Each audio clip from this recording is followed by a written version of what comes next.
nessa fase do julgamento aqui, quando a gente compara Daniel com Apocalipse 4 e com Daniel 7, você vai perceber que lá em Daniel 7 e Apocalipse 4, você vai ver que existe arco-íris na cena do julgamento. Mas aqui é a mesma cena. Só que agora Deus, nessa fase, Ele muda o cenário. E é interessante que aqui a Bíblia não mostra mais arco-íris. Não tem mais arco-íris. Nessa fase do julgamento, quando Deus estiver julgando aqueles que não têm o nome escrito no livro da vida do Cordeiro, que foi morto antes da fundação do mundo, quando Ele criou o mundo, Ele sabia que já tinha que morrer por você. Aqui diz que os que estiverem nesse momento do julgamento, eles não vão mais ver arco-íris. No trono do capítulo 4 existe um arco-íris, mas aqui não há mais um arco-íris. E o arco-íris representa o quê? As promessas de Deus. As promessas de Deus. E Deus disse para você: durante todos os dias eu tenho me revelado a vocês. Todos os dias eu tenho estendido as mãos a um povo crédulo, promessas após promessas. E eu me maravilho com Isaías 55, com Isaías 54, com Isaías 55, porque em Isaías 54 é Deus falando das promessas, e em Isaías 55 é Deus insistindo que essas promessas são reais. Mas Deus já sabia que o povo não acreditaria, que o povo seria incrédulo. Isaías em 55, Deus diz: é tudo real, filho, é tudo pelo meu filho, aceite. Mas o povo, Deus sabia, os professam o filho dele com a boca, os que professam o nome dele com a boca, Deus já sabia que eles endureceriam o seu coração. Em vão me adora, Ele diz na sua palavra. No dia desse julgamento, nessa fase, não será dada mais nenhuma promessa, não será feito mais alianças, não será feitos acordos desse dia. Por isso que não existe mais arco-íris. O profeta não esqueceu de mencionar o arco-íris. É que não existe mais arco-íris. Também, nessa cena, nesse contexto, não haverá mais tronos menores. No capítulo 4, haviam 24 tronos menores, mas aqui nessa fase não há mais. Os tronos foram retirados. Deus mandou retirar os tronos, e Deus está dizendo agora: chega, chega. Essas pessoas tratarão a sós comigo, a sós comigo. Não haverá mais anciões sentados nesses tronos, não haverá também mais anjos nesse trono para pedirem para Deus ministrar uma palavra a eles. Não, chega. Esse povo mau, incrédulo, vai tratar a sós comigo, a sós. Ninguém mais ministrará a eles. Eu sou o seu Deus. Eu falei para eles se prepararem para se encontrarem comigo, eles não fizeram. Agora só eu e eles. Só eu e eles. Diante desse trono, não há mais coro angelical. Não há mais canto de alegria, nenhuma voz de satisfação para ser ouvida, nem mesmo as grandes criaturas viventes dizendo: Santo, Santo, Santo, dia e noite continuadamente. Eles serão retirados. Nenhuma palavra de encorajamento, nenhuma palavra de esperança, nenhuma ajuda, nenhuma palavra de conforto, nenhuma música. Música após música vocês têm escutado nessa igreja. Músicas falando sobre o plano da salvação de Deus mediante o seu Filho Jesus Cristo. Mas nesse dia, todas as músicas serão retiradas. Não haverá nada a ser ouvido a não ser o martelo de Deus gritando: julgado, julgado. Também não haverá mais relâmpagos nem trovões nesse dia. E você diz: ah, mas isso é muito bom. E eu digo a você: não, não é. Pelo contrário, isso é terrível. Deixa eu compartilhar uma coisa com vocês. Sempre perguntam para mim: por que esse homem sempre prega tão severamente? Por que você você não baixa um tom um pouquinho, que você receberia vários convites para pregar nas igrejas, e essas igrejas iriam lotar para assistir as suas mensagens. Vocês têm que entender que os trovões e os relâmpagos eram mensagens vindas diretamente do trono de Deus, para que vocês se arrependam enquanto é tempo. Os trovões e os relâmpagos é Deus dizendo: caídos, se arrependam-se e voltem-se para mim enquanto há tempo. Enquanto há tempo.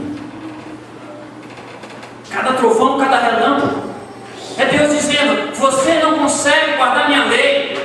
Você tenta, mas as suas obras são como um trapo de imundície. Você está condenado à morte, mas existe uma solução para você. Existe uma salvação para você. Existe um meio para você comparecer diante da brancura reluzente da minha santidade, não ser destruído. Não ser destruído.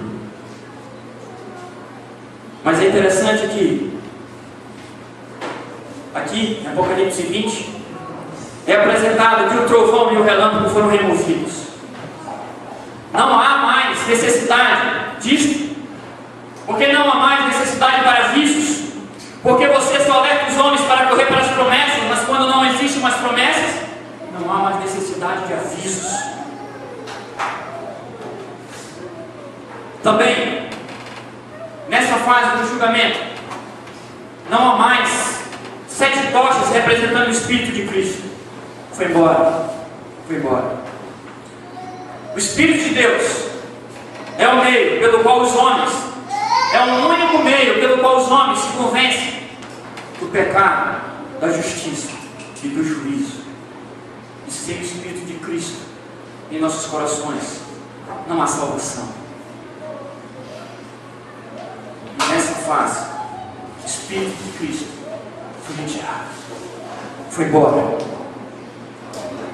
Também não há mais voz de trombeta, dizendo como no verso 1 do capítulo 4, vem, sobe para cá, chega perto. Não existe mais. Agora só existe uma voz de 2 gumes, dizendo: apartai-vos de mim, vós que praticais a iniquidade. Essas cenas são terrivelmente espantosas. Eu não digo essas coisas para ser mal. Eu não digo essas coisas para assustar você. Eu não digo essas coisas para te trazer por medo para Jesus Cristo. Mas eu digo essas coisas para que você possa conhecer o amor de Deus enquanto há tempo. Há tempo. Assim como essa fase do julgamento é terrível, existe uma fase maravilhosa que está acontecendo nos dias de hoje. E é nessa fase que nós temos que ser julgados. Eu não quero pisar nos seus carros. Eu também não quero fazer com que vocês tenham o primeiro dia do ano um dia mau, um dia péssimo. Mas vocês precisam ver a seriedade de rejeitar ao Filho de Deus. Vocês precisam ver a realidade de brincar com o Filho de Deus. Naquele dia, se muitos de vocês continuarem no estado de indolência, de inatividade, que a Bíblia diz que muitos de nós estamos, naquele dia, Deus vai dizer para vocês: vocês pisotearam meu filho, vocês chamaram o sangue da aliança de um sangue puro, como se fosse o sangue de um porco. Vocês ofenderam o meu Espírito da graça. Apartem-se de mim, porque vocês só praticam iniquidade. Vocês são maus. E o texto continua falando sobre aquele que está sentado no trono. E quem é que está sentado no trono? A Bíblia diz que é Deus que está sentado no trono. Mas a Bíblia também diz que é Jesus, seu Filho, que também está sentado no trono. Ora, o trono é chamado de trono do julgamento de Deus. Ora, esse trono é chamado de trono do julgamento de Cristo. E o que é que João está querendo dizer para nós aqui? João está querendo dizer que se você estiver diante desse trono, nessa fase, você será julgado pela completa divindade. não será mais o filho de um carpinteiro, não será mais o manso e humilde Jesus. Será Deus em toda a sua plenitude da divindade diante de você, cegando você com a justiça dele, com a sua santidade. Também devemos notar que aquele que se assenta no trono, ele está assentado. E o fato da Bíblia mostrar que Deus está assentado sobre o trono representa uma perfeita soberania. Representa que eles não pegaram Deus de surpresa. Pelo contrário, representa que Deus é que vai pegar eles de surpresa.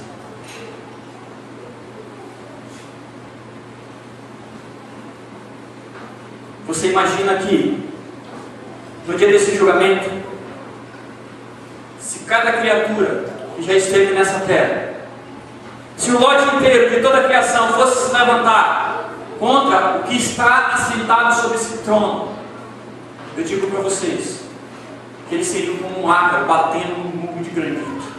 Nada. Se todos juntos se unissem para tirar do trono aquele que está assentado, seria em vão. Seria em vão. Seria como uma brisa suave tentando destruir uma montanha. Em vão.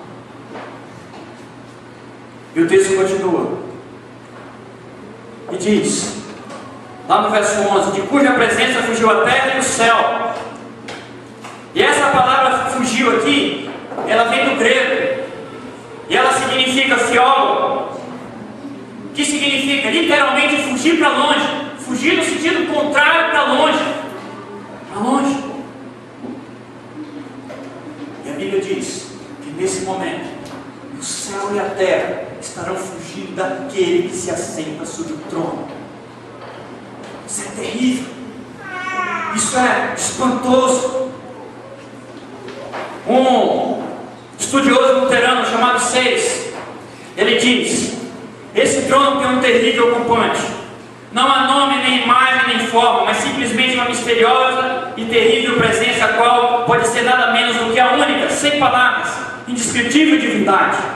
Não há nada a não ser a boa presença da onipotência, e ela é tão terrível que toda a terra parece fugir deles.